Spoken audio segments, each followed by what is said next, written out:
Omkar goat farm YouTube चॅनलवरती स्वागत आहे. बघू शकता शेळ्या सोडल्यात चरायला आत्ताच जस्ट. मरणाचं मित्रांनो पाऊस होता 2-3 दिवस त्यांना सोडल्याच नव्हत्या. घरीच पातन घासन ती टाकीत होत त्यांना. बघू शकता आता कशा नातखोळामध्ये चारत्यात. करडण शेळ्या ती लय आले मित्रांनो आता नातखोळामध्ये. बघू शकता पांढरी पाट मित्रांनो आपण ऐकली होती परत तयार झालेली. बघू शकता जुने व्हिडिओ बघितले तर पांढरी पाट होती मित्रांनो आपल्याकडे, ते आपण विकून टाकलेली आहे. आता परत दुसरी तयार झालेली बघू शकता नातखोळामध्ये. तर मित्रांनो पावसाप्रमाणे शेळ्यांना खायला काय एवढं राहिलं नव्हतं. आता पाऊस पडला आता शेळ्यांना चांगलं खायला येईल मस्तपैकी. पहिलं शेळ्यांचं काय बागतच नव्हतं, नुसतं पळायच्या. कांद्याच्या पाती भीती होत्या, त्या बी संपत आलत्या आणि तेवढ्यात पाऊस आला. पावसाने आता मरणाचं खायला येईल मित्रांनो सगळीकडे. असं बारकाला खायला फुटलेले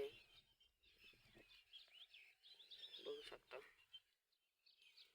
टणटणीवरच लई ताव मारला त्यांनी सकाळ सकाळ. 2-3 दिवस झालं सोडल्या नव्हत्या. म्हणलं पाय मोकळे करून आणावं गडीवर सोडल्यात आता. घरी पण पातून घास खाऊन त्यांना कंटाळा आला असेल. मित्रांनो लय दिवस व्हिडिओ नव्हता बनवला, आता व्हिडिओ बनवला मित्रांनो. व्हिडिओ आवडला तर लाईक शेअर सबस्क्राईब करा मित्रांनो. आता रोज कंटिन्यू व्हिडिओ येईल.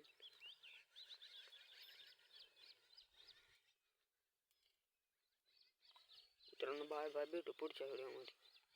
नातखोळामध्ये शेळ्या चरत्यात आता, काय अडचण नाही. आता मित्रांनो नवीन चारा खाऊन त्यांना मावा पण येऊ शकते. आता ते नवीन खायला उगवले ते किडे असतात ना, त्या किड्यांमुळे शेळ्यांना मावा पण येतो. बघू शकता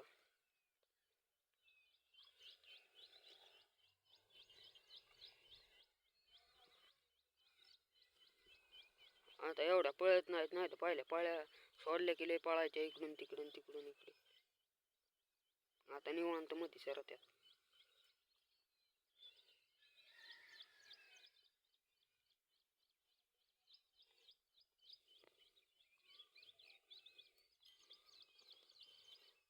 मित्रांनो व्हिडिओ आवडला तर लाईक शेअर सबस्क्राईब करा.